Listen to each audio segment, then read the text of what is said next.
자, 안녕하세요. 예.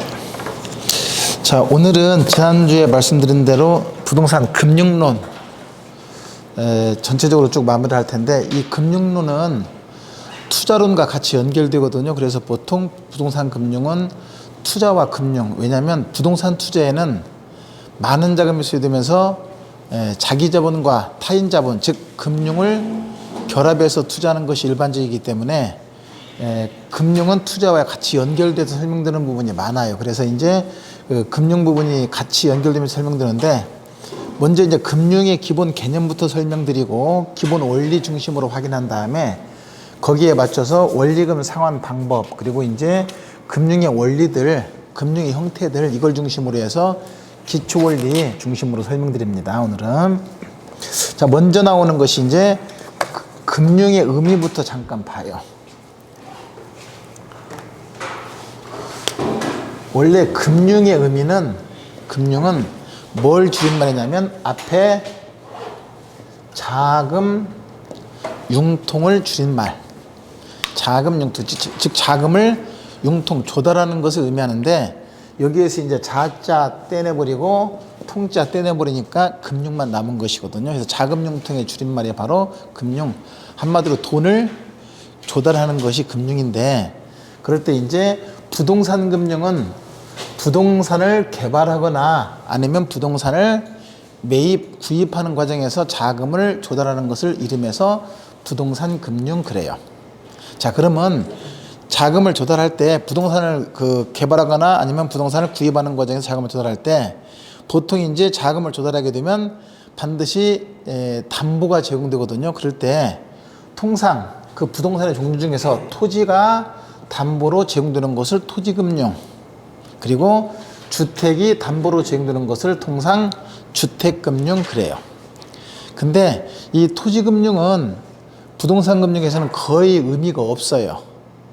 그리고 핵심은 주택금융이 핵심을 이루는데, 왜 그러냐면은 보통 우리나라 부동산금융은 정책으로서 많이 운용되거든요. 정책으로서 운용되는데, 정책으로서 토지금융은 거의 의미가 없는 것이, 보통 그 주택금융의 경우에는 주택을 구입하는 과정에서 구입을 원활하게 하기 위해서 자금을 융통해 주는 것이거든요. 근데 토지금융의 경우에 토지를 구입하는 과정에서 자금을 융통해 주게 되면 오히려 토지 수요가 증가하면서 토지 가격을 상승시키는 원인이 되기 때문에 토지금융은 정책으로서 거의 의미가 없고 주택금융이 핵심을 이룬다고 보시면 돼요. 그래서 우리나라 부동산금융은 대부분 주택금융이 핵심을 이룬다라고 보시면 되고, 실제 시험에 나오는 것도 대부분 주택금융이 중심을 이룬다라고 보시면 돼요.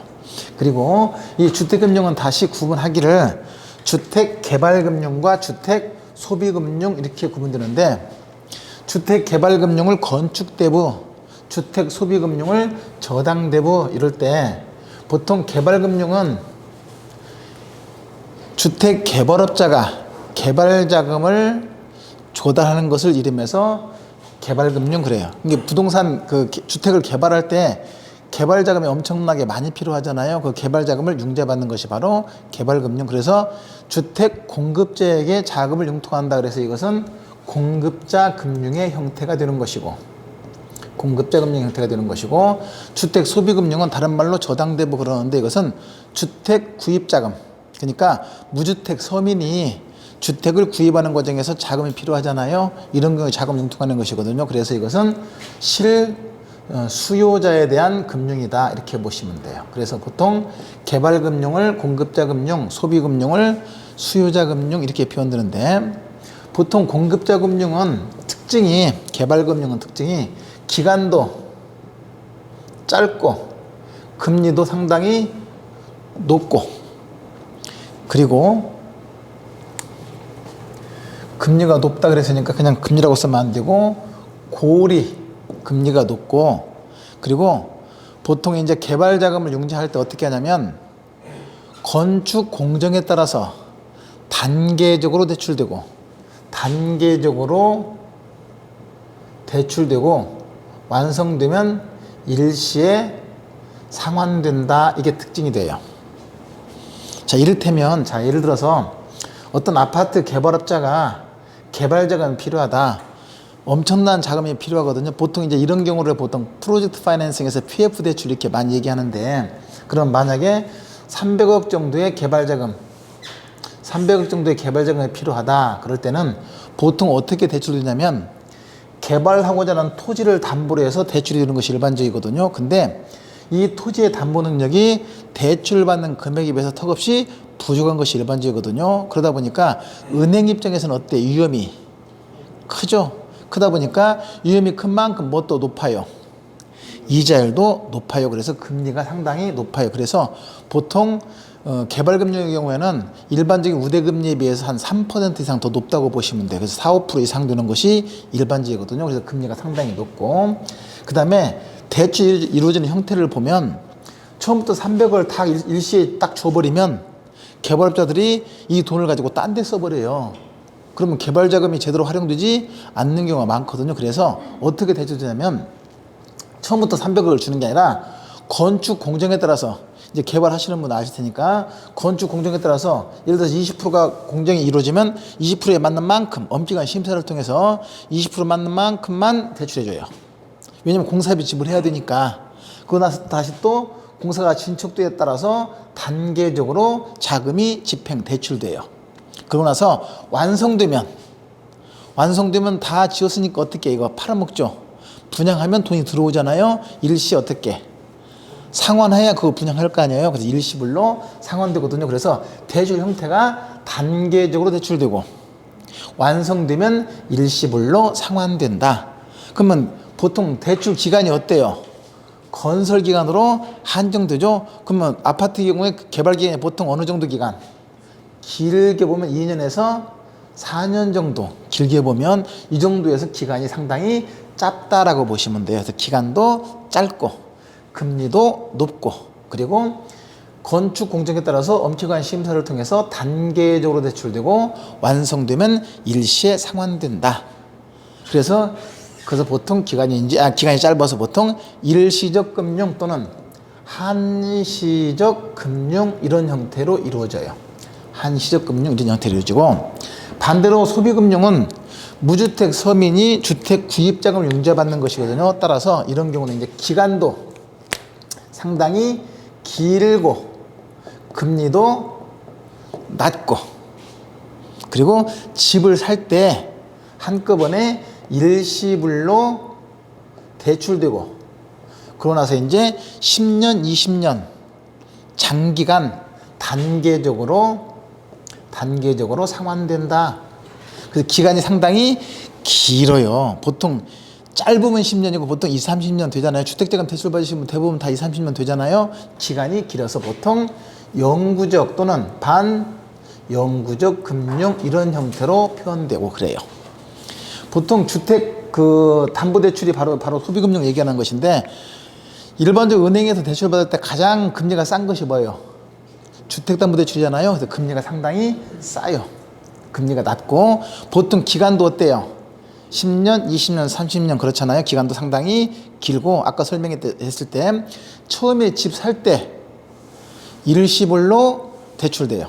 그러고 나서 10년, 20년, 30년 단계적으로 분할 상환되거든요. 그래서 기간이 길어서 영구적 금융 이렇게 표현된다라고 보시면 되거든요. 그래서 이 두 가지의 특징을 정확하게 비교하는 게 중요한데, 특히 이제 주택금융의 경우에 특히 소비금융이 중심을 이룬다라고 보시면 돼요. 왜냐하면 개발금융은 그 수요자가 보통 개발업자가 되는 것이 일반적이기 때문에 일반 서민들의 수요자가 되는 이 소비금융이 가장 중심을 이룬다. 그러니까 부동산 금융은 크게 토지금융과 주택금융 나눠지되, 토지금융보다는 주택금융이 중심이 되고, 특히 주택금융 중에서도 주택 소비금융이 그 핵심을 이룬다라고 보시면 돼요. 그리고 이것의 가장 큰 특징은 기간도 길고 금리도 낮고, 그리고 일시불로 대출되고 일시불로 대출되면서 단계적으로 분할 상환된다.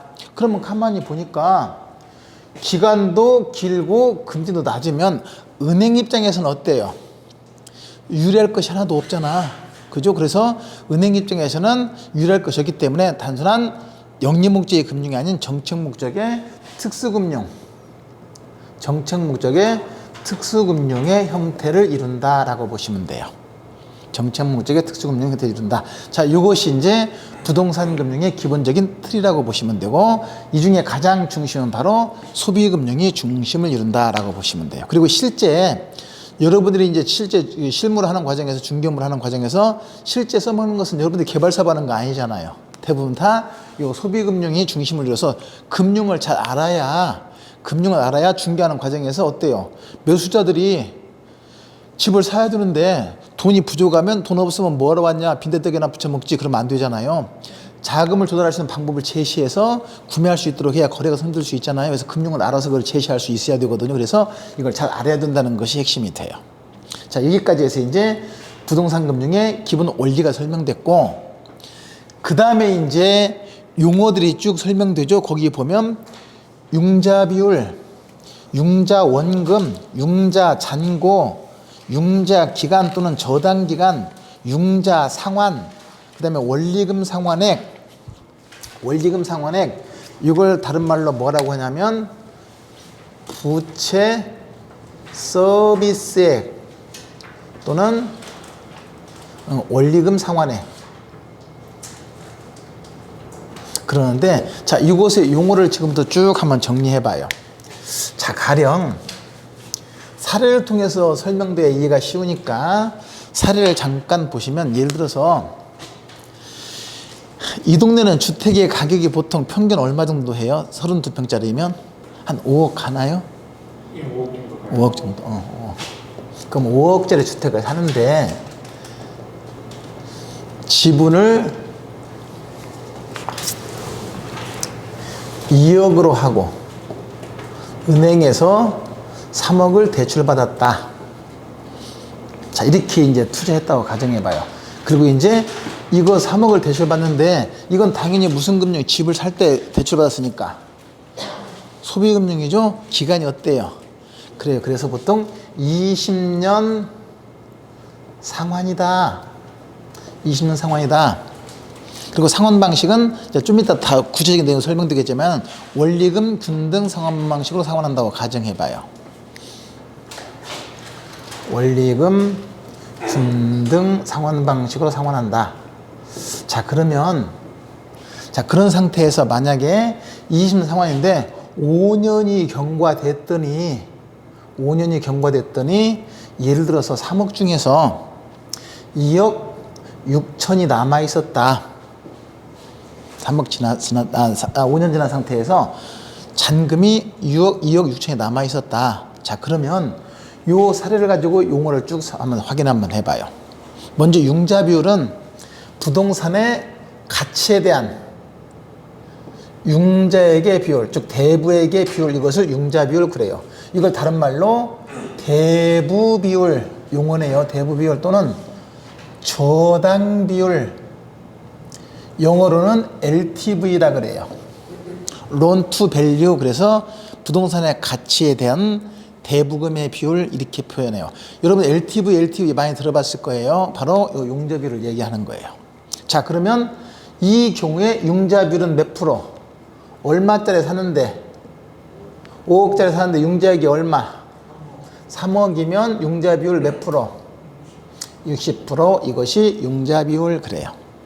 다른 말로 대부 비율 이렇게도 얘기하고, 다른 말로 LTV 또는 저당 비율 이렇게 얘기해요. 부채 비율은 아니에요. 틀리기 쉬운 말, 부채 비율은 지분분의 부채거든요. 그럼 2분의 3이 부채 비율이 돼버려요. 그럼 150%가 돼버려요. 그러니까 부채 비율은 아니라는 거. 부채 비율은 개념이 달라요. 부채 비율은 지분에 대한 부채 비율이 부채 비율이고, 요 세 가지는 동의어가 되는 것이고 그래요. 이거 예전에 잘못 내가지고 복수응답 처리된 것이 있었거든요. 꼭 구분해서 확인하시고. 그 다음에 이제 융자 원금. 융자 원금은 처음에 대출 받을 당시에 융자액이 융자 원금이에요. 그러면 여기서 융자 원금은 얼마예요? 3억이지 5억이 아니라 3억. 융자 원금은 3억이고, 융자 잔고. 자, 5년 지난 상태에서 잔금액이 얼마 남았어요? 2억 6천 남았으면 융자 잔고는 얼마? 이것이 3억이고 융자 잔고는 2억 6천이 되겠지. 그죠? 그 다음에 융자 기간은 여기 몇 년? 20년. 이걸 다른 말로 상환기간이라고도 해요. 상환기간 또는 융자기간. 상환기간 또는 융자기간 20년. 자, 그 다음에 이제 할부금. 그런데 보통 상환 방식이 이자만 갚는 게 아니라 원금과 이자를 같이 갚거든요.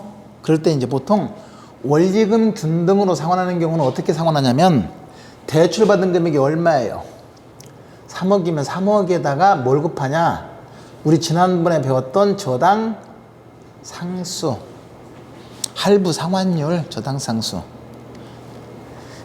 1-1 플러스 R에 마이너스 N승분의 R 해서 이게 저당 상수, 이게 이자리고 N이 기간이고, 이걸 곱해주면 이게 원리금 상환액이 돼요. 자, 이거에 대한 구체적인 내용 좀 이따 설명드릴 거거든요. 이 원리금 상환액을 다른 말로 뭐라고 하냐? 부채 서비스액. 이자만 얘기하는 것이 아니라는 거 꼭 체크해 두시고, 그리고 이걸 다른 말로 할부금, 이른바 부금이라 그래요. 부금이라는 거 많이 들어봤죠? 부금. 이게 이제 원리금 상환액 얘기하는 것인데, 문제는 보통 할부로 갚을 때 매 연간 상환할 수도 있고 매 월간 상환할 수 있죠. 매월 상환이면 월부금이 되는 것이고, 매년 상환이면 연부금이 되는 것이고, 합해서 할부금이 되는 것이고 그래요.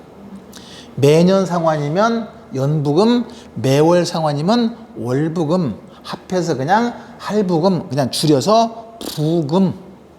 이걸 부채 서비스액 또는 원리금 상환액, 다른 말로는 또 뭐라고도 하냐면 저당 지불액 이렇게도 표현해요. 저당 지불액 이렇게도 표현해요. 그 다음에 이제 잔금 비율은 대출 원금에 대한 미상환 잔금액의 비율인데, 지금 보니까 대출 원금이 얼마예요? 3억이고 5년 지난 상태에서 미상환 잔금액이 얼마? 2억 6천이 남았잖아요. 이것이 바로 잔금 비율. 계산기 두드리니까 얼마 나와요? 계산기를 또 안 갖고 오셔서 놓고 오셨어? 한 80 몇 프로 되겠네. 한번 두드려 보실까? 2.6 나누기 3 하면 돼요. 억다 붙일 필요 없이. 얼마 나와요? 0.8 6, 7 정도 되겠네. 그러면 이것이 이제 잔금 비율 그래요. 자, 여기까지가 이제 기본 용어들. 이 사례를 통해서 이해해야 쉽지 그냥 설명하면 잘 이해가 안 되거든요. 그래서 이 사례를 통해서 쭉 한번 확인했어요. 자, 그 다음에 설명드린 것이 이자율 그렇네요. 자, 이자를 한번 읽어볼까요? 교재 71페이지 잠깐 보시면, 이자율이란 오늘의 소비를 포기하고 이를 미래로 미루는 데 대한 화폐의 시간 선호 가치를 이자율 그런다. 한마디로 그냥 돈의 사용료율을 얘기하는 거라고 보시면 돼요. 원금에 대한 이자의 비율, 이것이 이자율. 원금이 1억인데 이자가 100만 원이면 이자율 몇 프로? 너무 어려웠나? 원금이 1억인데 이자가 100만 원이면 이자율 몇 프로? 1%. 이것이 바로 이자율 그래요. 근데 이 이자율은 고정이자율이 있고 변동이자율이 있는데, 고정금리가 있고 변동금리가 있는데, 일단 고정이 되건 변동이 되건 이건 대출 당시에 차입자하고 대출자하고 약정에 의해서 정해지거든요. 그런데 이 이자율은 항상 융자 잔금에 대해서만 적용되는 거예요. 그러니까 예를 들어서 3억을 빌렸어요. 3억 빌릴 당시에는 이자율이 2.5%였는데 고정금리면 20년 내내 똑같이 2.5%가 되는 거예요. 근데 변동금리의 경우는 이자율이 상황에 따라서 오르고 내려고 하잖아요. 그러면 그런 상태에서 만약에 5년 경과된 상태에서 변동금리일 때 5년 경과된 상태에서 2억 6천 남았잖아요. 근데 이자율이 만약에 2%로 내려갔다. 기준금리 내려가면서. 그러면 이자율이 변동됐으면 변동된 이자율을 적용하잖아요. 근데 이 변동된 이자율은 원금에 대해서 적용된다? 아니면 잔금에 대해서만 적용된다? 잔금에. 이미 갚은 건 건드는 거 아니고 이 나머지 돈에 대해서만 변동된 이자율이 적용된다. 그래서 항상 융자 잔금에 대해서만 이자율이 적용된다. 이렇게 보시면 돼요. 자, 여기까지 해서 이제 이자율의 원리 설명됐고, 그 다음에 이어서 보면 이자율 기간 구조를 한번 볼까요? 현재로부터 먼 미래일수록 불확실성이 크기 때문에 금리 위험, 유동성 위험 등이 커진다. 따라서 상환기간이 길수록 만기가 길어질수록 그만큼 이자율이 상승하는 것이 일반적이다. 자, 이 말의 의미는 뭐냐면, 자, 보세요. 대출 처음 해줄 때 상환기간을 20년으로 하느냐 아니면 30년으로 하느냐 아니면 10년으로 하느냐 정하잖아요. 그럴 때 상환기간이 10년일 때하고 30년일 때를 보면 다른 조건 동일하면 어느 게 더 금리가 높겠다. 대출할 때 10년이 아니면 30년이 30년이 더 이자율이 높아요. 왜? 상환기간이 길면 길수록 그만큼 여러 가지 시장 상황에 대한 불확실성이 크기 때문에 은행은 그만큼 위험이 커서 금리를 처음부터 높게 책정하는 것이 일반적이에요. 그래서 여러분 대출 받을 때 금리, 은행에서 금리 정하는 것을 보면 상환기간을 20년으로 했을 때하고 30년으로 했을 때 금리가 다르게 결정되는 걸 볼 수 있을 거예요. 보통 기간이 길면 그만큼 이자율은 위험이 크기 때문에 높게 책정되는 것이 일반적이고, 그 다음에 이어서 이자 계산 단위기간에 따른 유효 이자율을 그랬는데, 자, 이것은 다른 거 볼 거 없이 명목금리, 실질금리 나중에 할 것이고, 이거 한번 보세요. 그러면 이자를 계산할 때 매 연간 단위로 이자를 계산하는 것이 있고 매 월간으로 이자 계산할 수 있잖아요. 그럼 만약에 매년 이자율이 만약에 12%이면 매월 이자율은 몇 퍼센트? 1%가 되겠네. 그러면 이자를 계산할 때 매년 단위로 이자를 계산하는 거하고 매월 단위로 이자를 계산하는 것하고 보면 실제 이자 계산 금액은 합산하면 어때요? 같을까요? 다를까요? 힌트를 드리면 복리로 계산돼요. 이게 힌트거든. 그럼 복리로 계산한다고 한다면 같을까요? 다를까요? 달라. 어느 게 높겠다? 매년간이 매월간이 매월. 그러니까 매월로 이자가 어떻게 복리로 계산되기 때문에 그만큼 유효이자는 더 높게 책정되는 거예요. 그래서 거기 뭐라고 되어 있냐면 읽어볼게요. 연간 유효이자는 이자 계산 단위 기간이 짧을수록 연간보다는 월간으로 갈수록 더 어떻다? 높아진다. 그러는 거예요. 왜? 복리로 계산되기 때문에 그렇다. 복리로 계산되기 때문에 그렇다. 그 정도 개념만 확인해 두시면 되고, 나머지 뒤 넘어가서 융자 상환, 원리금 상환액은 다 설명된 거예요. 다 지금. 설명된 것이고, 자, 그 다음에 이어 설명되는 것이 대부금 상환 방법, 즉 원리금 상환 방법 잠깐 설명드릴게요. 이제.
자, 이 세 가지 원리금균 등 원금균 등 체증식 이 세 가지는 공통점이 보통 상환기간이 길 때 많이 사용하고 만기가 되면 원금과 이자가 완전히 다 상환된다. 이게 특징이거든요. 그래서 이 세 가지를 묶어서 뭐라고 하냐면 완전 상환 저당 그래요. 만기가 되면 원금과 이자를 완전히 다 상환한다. 매 기간 원과 이자를 같이 갚는다는 얘기거든요. 근데 상환 구조가 다른 것 뿐이거든요. 이거 이외에 만기 일시 상환 또는 이자 매월 상환 방법 이건 뭐냐면 매 기간 뭐만 내다가 이자만 갚다가 만기 원금을 한꺼번에 갚는 것이 만기 상환저당 또는 이자 매월 상환 방법 그래요. 이건 보통 기간이 어떨 때 짧을 때 많이 사용하는 것이거든요. 이것이 이제 보통 이제 일반적인 대출 기간 짧을 때 사용하는 것이 가장 대표적인 것이고 기간 길 때는 이 세 가지가 보통이 되는데 이것을 갖다가 사례를 통해서 지금부터 한번 확인해 볼게요. 가령 대출 금액이 1,000만 원이고 이자율이 10%다. 기간은 20년이라고 가정해 봐요. 그러면 기간 20년일 때 이자율 10%이면 저당 상수가 지난번에 잠깐 화폐 신금같이 배울 때 1 마이너스 1 플러스 0.1에 마이너스 20승분의 0.1이거든요. 근데 이것은 이제 만약에 나오게 되면 개수가 주어지게 돼 있어요. 어떻게 20승을 어떻게 마이너스 20승을. 이게 얼마 나오냐면 0.11746이 나와요. 자, 그러면 이렇게 대출했다고 전제했을 때 원리금 균등 상환의 경우에 어떤 식으로 상환하는 걸 한번 볼게요. 그거 보면 대출 원금이 얼마? 1,000만 원이지. 1,000만 원 곱하기 0.11746 하면 얼마 나와요? 117만 4,600원. 117만 4,600원. 117만 4,600원. 그러면 매년 금리가 변화 없다면 20년 동안 매년 127만 4,600원씩 매년 갚는 거예요. 이자율 10%일 때면. 자, 그러면 이걸 그림으로 표현하면 이게 매 기간 얼마다? 117만 4,600원씩을 매년 똑같이 갚는 거예요. 몇 년 동안? 20년 동안. 근데 이자를 한번 계산해 볼까? 이자. 이건 매년 똑같으니까 한 번만 계산하면 되는 것이고 이자 한번 계산해 볼게요. 그러면 첫 해는 하나도 안 갚았으니까 잔금이 얼마 남아 있어요? 1,000만 원 남아 있죠. 1,000만 원 곱하기 아까 이자율이 몇 프로? 10%이면 0.1이면 얼마?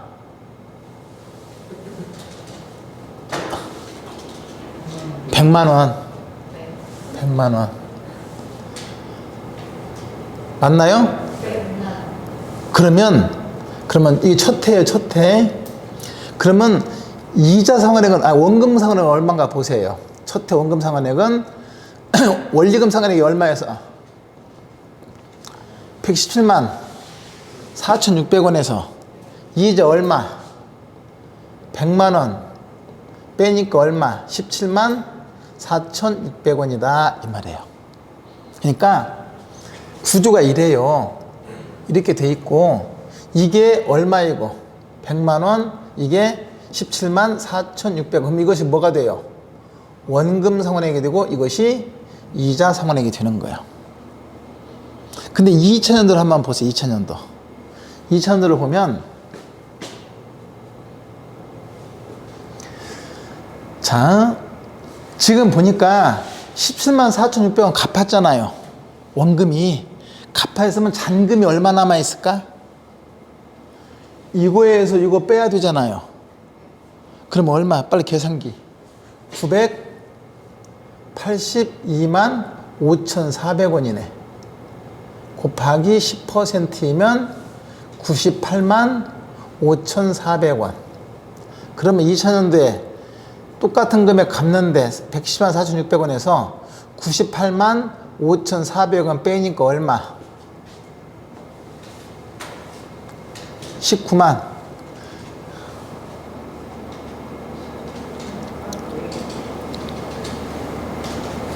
한 번 더 해보게. 19만 얼마 나와야 되는데 18만 아니라? 110만 4,600원에서 98만 5,400. 18.92. 98만 어디? 98이지? 맞지? 98만 아 미안해 98만 2,500원이다.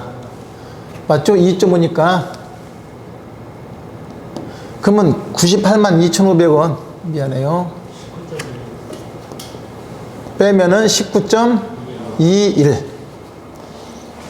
하나만 더 할게 하나만. 3차년도를 보면 자 여기에서 이거 갚았으니까 빼면 얼마나 960 982.54에서 19.21 빼봐요. 960 3만 빨리 불러줘. 내가 하고 말지 치사하게. 크게 얘기해줘. 963만.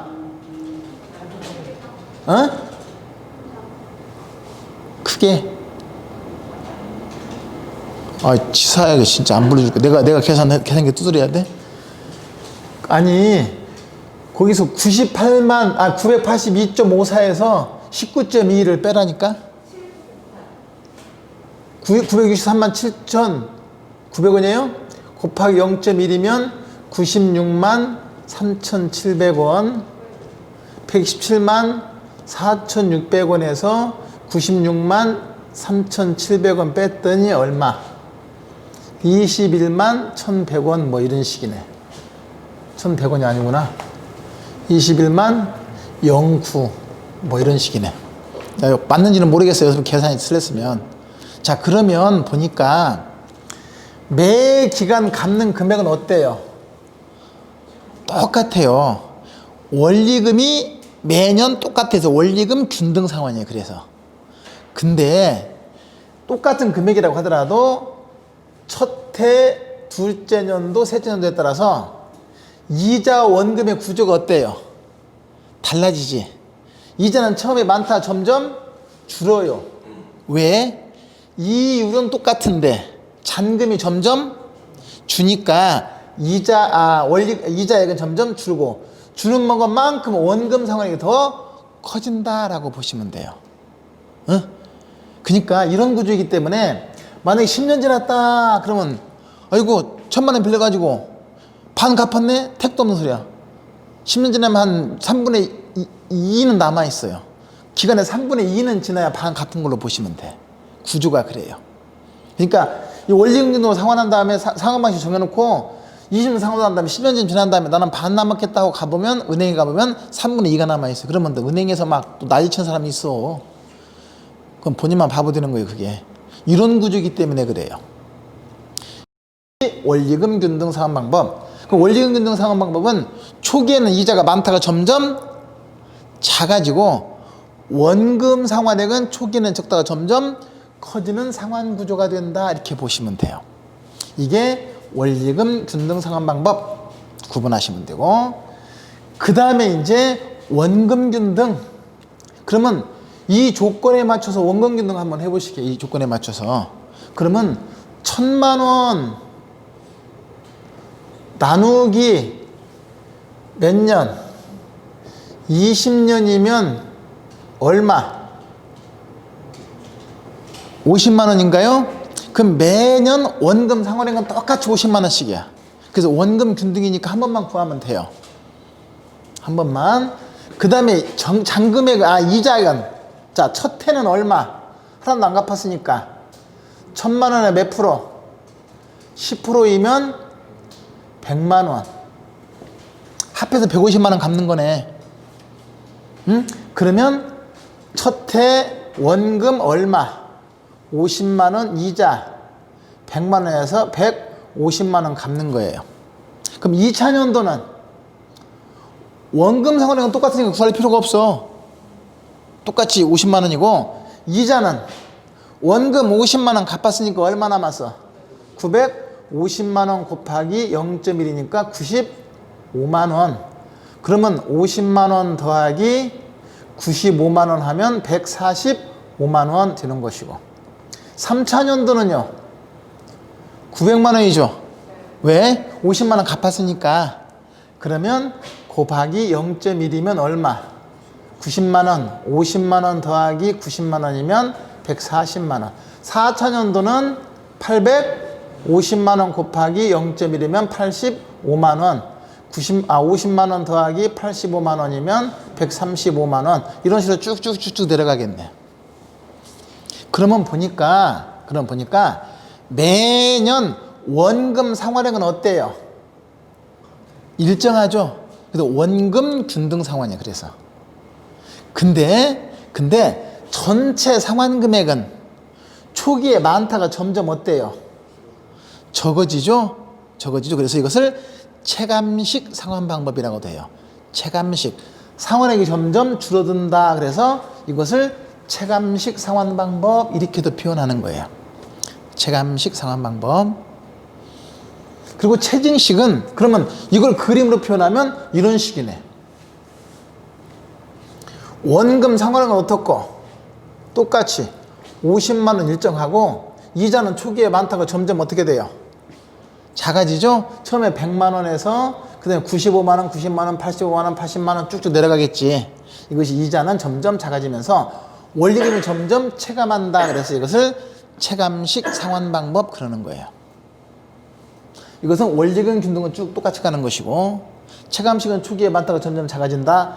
매년 원금 상환액은 똑같아서 이것을 원금 균등 상환 방법이라고도 하는 것이고 근데 체증식은 이렇게 수작업으로 계산할 수 있는 것이 아니기 때문에 시험에는 안 나와요. 나오면 이 두 개가 나와.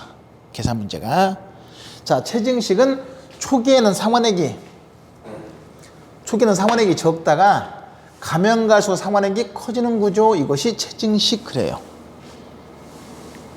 초기는 상환액이 적다가 가면 갈수록 커지는 상환 구조. 이것이 체증식 그래요. 자, 그러면 이걸 굳이 설명한 이유는 계산 문제도 나올 수 있지만 원리를 이해하려고 설명드렸었던 것이니까 아직 계산에 익숙하지 않으면 놔두고 구조가 이렇다. 매 기간 상환액이 똑같은 것을 원리금 균등, 초기에 상환액이 많다가 점점 작아지는 것이 체감식 또는 원금 균등, 매 초기에 상환액이 적다가 점점 커지는 것이 체증식 상환 방법 그래요. 자, 그러면 이 세 가지를 갖다가 이제 한꺼번에 놓고 비교해보면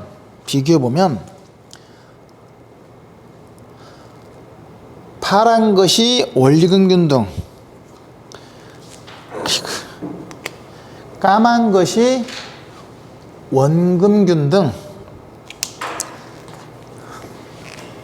아이고, 빨간 것이 뭐이고? 체증식 그러네. 그죠? 이게 체증식. 그 다음에 이것이 원리금 균등, 그리고 이것이 체감식. 이거 다른 말로 체증식 또는 원금 균등. 아니구나. 이게 원금 균등. 미안해요. 원금 균등. 그냥 지우고. 이런 구조예요. 이런 구조. 그러면 이 셋을 비교하는 문제가 자주 나오거든요. 똑같은 구조일 때. 그러면 똑같은 대출 금액, 대출 금리일 때 초기에 상환 금액이 가장 큰 것은 뭐예요? 원금 균등. 초기에 상환액이 가장 작은 것은 체증식. 항상 가운데 있는 것은 원리금 균등이고, 중도에 상환했을 때, 중도에 갚았을 때 잔금액이 가장 많이 남아있는 것은 뭐? 체증식. 잔금액이 가장 작은 것은 원금 균등. 이해되세요? 그렇게 되는 거예요. 이제 이걸 비교하는 것이 자주 나와요. 하나만 더 해볼까? 그러면 전체 상환 기간 동안 이자가 가장 많이 발생하는 거, 즉 전체 상환액이 가장 큰 것은 뭐이고, 채증식 외에 원금균등은 초기에 원금을 많이 갚으니까 이자가 가장 적게 발생하는 것이고, 채증식은 초기에 원금을 적게 갚으니까 이자가 가장 많이 발생하거든요. 그래서 전체 상환기간 동안 이자가 가장 많이 발생하는 것은 채증식, 전체 상환기간 이자가 가장 적게 발생하는 것은 체감식, 가운데 있는 것은 원리금균등, 이렇게 보시면 돼요.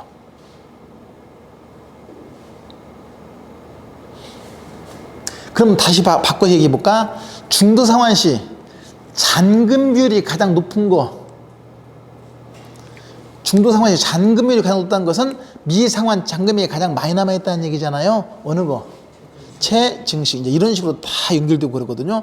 이건 자주 출제돼요. 이번에 나왔는가 모르겠는데 나왔을 것 같은데 자주 출제돼요. 이것은 비교해서 계산 문제가 나올 수도 있고, 이걸 서로 비교하는 문제가 나올 수 있고. 그러면 여기서 잠깐,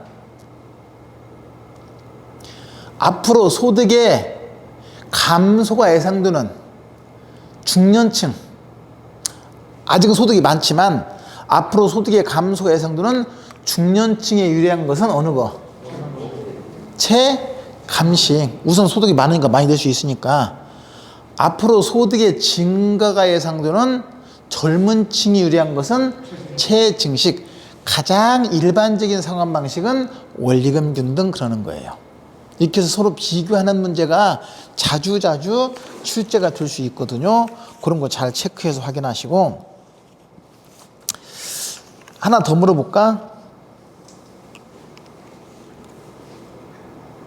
대출 초기에, 쉽지? 대출 초기에 상환액이 가장 큰 거 어느 거?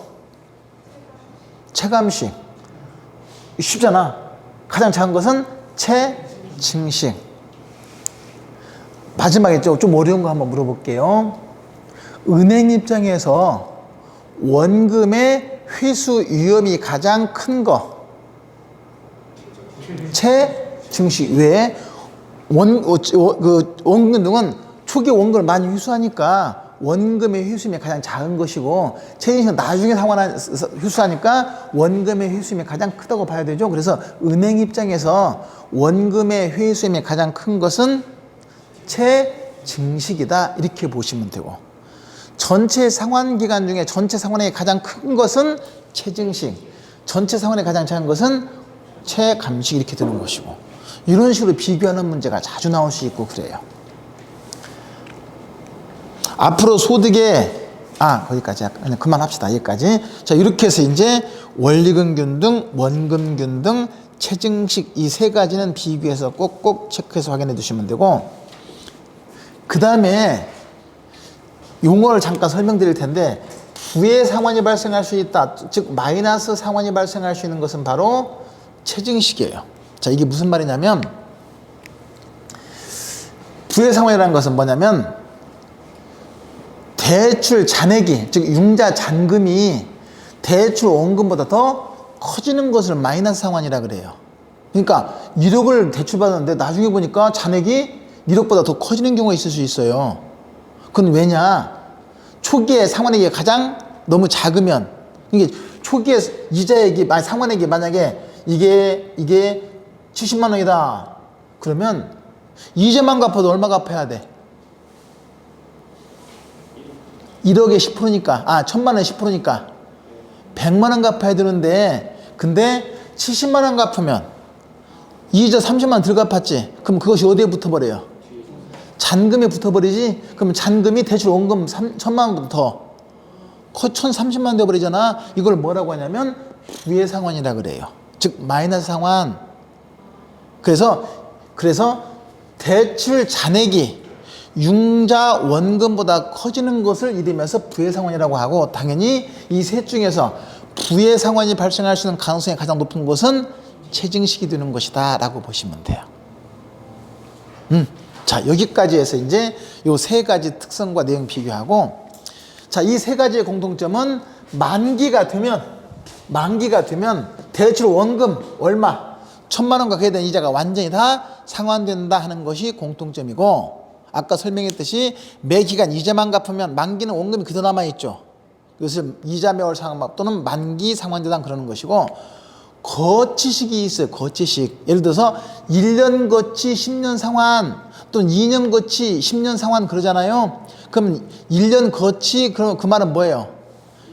그렇죠. 거치가는 이자만 내다가 그 기간 지나면 이제 이 세 가지 방식 중에 하나를 써가지고 10년 동안 상환한다 이 말이에요. 이해되세요? 이것이 이제 거치식 상환 방법 그러는 것이고, 그 다음에 부분원리금 상환 방법이라는 것이 있어요. 듣기만 해도 돼. 지금은 부분원리금 상환 방법은 이를테면 대출 금액이 1,000만 원이면 500만 원에 대해서는 이자만 내고 나머지 500은 원리금을 같이 갚는다 이런 것이거든요. 그러면 만기가 돼도 얼마가 남아있어? 500만 원 남아있죠. 즉 만기가 되어도 원금의 일부가 남아있도록 상환하는 방법을 뭐라고 하냐면 부분 상환저당 또는 부분 원리금 상환 방법 이렇게도 표현하고 그래요.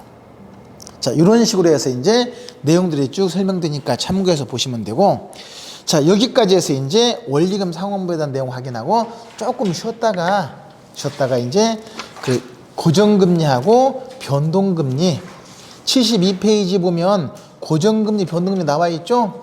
72, 73에 나와 있고 73페이지 하단에 보시면 원리금 상환구조에 따른 구분이 있죠. 원리금 상환구조에 따른 구분은 지금 설명드린 이 내용을 얘기하는 거예요. 내용을 얘기하는 것이고, 조금 쉬었다가 이제 고정금리하고 변동금리 구분해서 확인해 볼게요. 쉬었다 하세요.